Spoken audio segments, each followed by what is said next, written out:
The cocktail bar, the cocktail bartender. This is an American story, and it begins at the turn of the 18th to the 19th century. In colonial times, we were a rum-drinking country, and that sort of came to an end with the Revolutionary War and the War of 1812 because, frankly, we couldn't get any molasses in this country. So we started making more grain spirits, American grain spirits, and that led right into the story of the cocktail. The first definition of the cocktail in 1806, it was just a novelty. Strong spirits of any kind, sugar, water, and bitters. And bitters. Bitters being the key ingredient that separated this one category of mixed alcoholic beverage from all the others that came before, the slings, the punches that we've already talked about. Bitters, a new product developing from the 18th to the 19th century. And adding bitters to that single ingredient created this new cocktail category. By the end of the 19th century, we all know that every mixed drink was referred to as a cocktail. And guess what? By the end of the 20th century, pretty much every mixed drink was referred to as a martini. That's another story for another time. But let me go back. Let me go back to the beginning. It's a post-industrial beverage. Why? Because we needed technology. In 1806, it was a novelty. The one thing missing from the definition, strong spirits of any kind, sugar, water, and bitters, is ice. Ice is the heart and the soul of the cocktail. But ice, as Mark Twain said in the early part of the 19th century, was like jewels, only for the very wealthy. It was very hard to get ice. But as technology began, as the Industrial Revolution was exported to the United States and we became an industrial nation up in that northeast corridor, big changes happened. The technology of saturation machines to add gas to water and then flavor it. The technology of gas to push beer through lines, the technology of artificial ice machines. These technological, the most important technology, the column still, becoming in wide use by the end of the middle to the end of the 19th century. These things fed right into the whole cocktail revolution that happened in America. Immigration was a huge part of it. We had a big wave of immigration in the 1730s. That's where we got the Scotsmen and the Irishmen who fought our Revolutionary War very, very bravely. And those guys who were taxed by Alexander Hamilton and left the country in the early part of the 19th century because they wanted to be left alone to make their spirits. That's what they did. And so they went to the new frontier, Tennessee, Kentucky, Indiana, Illinois. Guess what they did out there? Right. They made grain spirits. Those grain spirits had no market, though. They sold to the Indians. They floated down the river to New Orleans, and they sold them to the French, who drank brandy and could care less. But the Industrial Revolution brought us the steam engine, which they strapped to the back of those flatboats, went up those rivers to the Erie Canal and across to the big markets in the Northeast. Then whiskey became an important part of the cocktail revolution.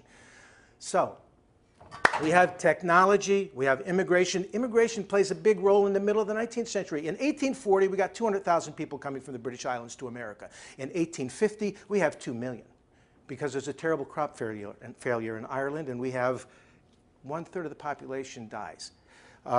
Europe is a mess from the Napoleonic Wars. So we have immigration coming from all over Eastern Europe, Germany and Poland, everywhere. These two groups of immigrants brought something really, really important with them: communal drinking habits. The beer halls of Eastern Europe and Germany, the pubs and taverns of Ireland. And guess what they did in their ghettos in the big industrial cities of the northeast quarter of the United States? They continued that tradition in their illegal social clubs. And here is where we get the third piece of the puzzle: politics.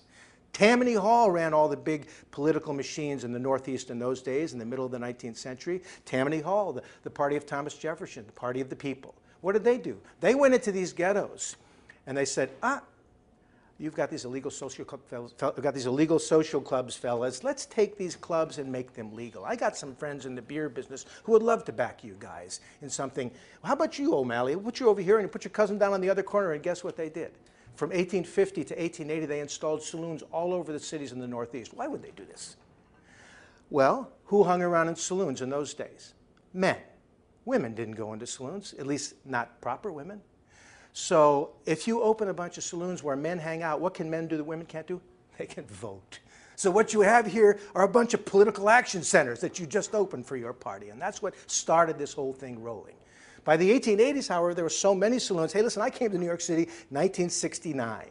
There were still 5 saloons in every block on the Upper East Side of Manhattan. 5, no less. Now, because of real estate, it's diminished a little bit. Those saloons went back to the 1880s, back to this period. We have all these saloons. Competition becomes product, quality. These things start to become really, really important. 1862, we talked about Jerry Thomas's famous book, How to Mix Drinks. Finally, we're starting to record these recipes. Products are coming on the market. We had that period of laissez-faire between the early part of the 19th century and the Civil War when basically alcoholic beverages were untaxed, and so it grew laissez-faire. So we have new products coming on the market. We have competition. By 1880, we have a serious profession developed. The white-jacketed bartender with his diamond stick pin, a leader in the community, a true craftsman who manufactures many of his own products. He makes his own bitters, his own syrups, his own cordials. Really an important part of the profession was what happened in the morning before you opened the doors of the saloons, when they manufactured a lot of their own products. So this was the golden age. This is where the martini didn't come from Prohibition. The Manhattan didn't come from Prohibition. They came from this period, 1880. The Manhattan, the martini, the sour, the fizz, the julep, a much older beverage, which was perfected at this time as a whiskey instead of a brandy drink. This was the golden age of the cocktail. Sadly, by the turn of the 19th to the 20th century, what a disaster for food and beverage in this country. We started the 20th century with a world war, followed by the Great Depression and the Dust Bowl, followed by another world war. During these world wars, we figured out how to process and can and powder food so we could send it overseas to the boys. And what did we do after these wars were over in the 50s? We embraced this technology in our commercial food production facilities, and we started selling all this processed food. I mean, you went to a grocery store, the thing that developed after the Second World War, where you bought your food. If you walked into a grocery store, half of the stuff doesn't even look like food. We lost our way on the culinary and beverage side in these years. We call it the age of the bland. Even our children, we were giving canned milk instead of breast milk. We had really lost our way. A big thing happened in 1959. Here in New York City, a man named Joseph Baum, not well known out of the industry, but within the industry considered to be one of the geniuses, who took us forward in food and beverage. The Four Seasons and La Fonda del Sol. The Four Seasons in the beautiful Seagram's building, a groundbreaking architectural feat of the day. Mies van der Rohe, Philip Johnson, Le Corbusier, the major architects on this beautiful building. Edgar Bronfman Sr. wants to put a Cadillac dealership on the ground floor, and Joe Baum talked him out of it. He said, what you need is a world-class restaurant. He opens the Four Seasons. A seasonally changing menu of local, regional, real food, recipes from around the world. It was unheard of. And he inspires young people with, this restaurant is still open in the Seagram's building today. That's a tribute in a business where longevity is rare. He inspires people like Alice Waters on the West Coast, Larry Forgione on the East Coast. He mentors Kevin Zraly, who puts wine back on the table in America by taking the snobbery out of the sales of wine and trying to actually sell wine to people. He changes the way the Americans eat and drink over a period of 30 years. What's all this got to do with the cocktail? Well, the cocktail was really on the rocks during these years, if you'll excuse the expression, and so was the bartending profession. You've heard how we came out of Prohibition with no professionals in the bartending industry. The profession itself damaged by Prohibition. Who wants to send their young son and daughter to be a bartender when gangsters ran the bars for the whole decades of Prohibition? So bartending was what your uncle who couldn't get into college did. Those times are changing. Bartending now, and by the way, there were no schools then. There were no places to learn. You learned on the job and you learned a lot of mistakes.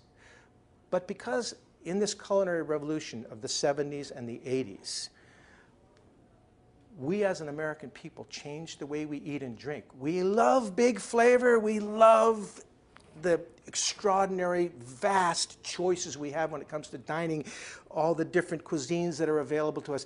The Zagat Guide, which came out in 1979 with 6 ethnic cuisines listed in the back, now has 96 listed in the back. What an amazing feat. What happened in those intervening years? We learned how to eat. We fell in love with big flavor. Suddenly, the bar, which is way behind, still using artificial mixes. People walk up to the bar who have just dined on extraordinary, fresh, real food, and they get a margarita made with some kind of green neon liquid out of a gun. They said, no, thank you. And that's when the changes began to happen. At the Rain Room in Joe again, mentoring me, making his genius known in another area, cocktails. He demanded from me a real cocktail bar. I had no idea what he was talking about. He said, get a book by Jerry Thomas. He didn't tell me it was written in 1862. I searched bookstores for the darn thing in libraries, found out finally that it had been out of print for 100 years. So I get the book and I start to see what they did in the 19th century with all the real ingredients and fresh. It was news to me. It was news to all of us who learned how to tend bar in the 60s and 70s, because we used sour mixes and we did it the easy way. So as I began to study what Joe demanded, a real bar, back there at the beginning of the Rainbow Room, and began to train my bartenders to do real drinks with real fresh ingredients, it opened a whole new door. What it did was brought people back to the bar to order cocktails, because what did we order in the intervening years? Sure, a Manhattan and a martini, they're easy to make. They don't have any fresh juices. What about sours and all those? Forget about it.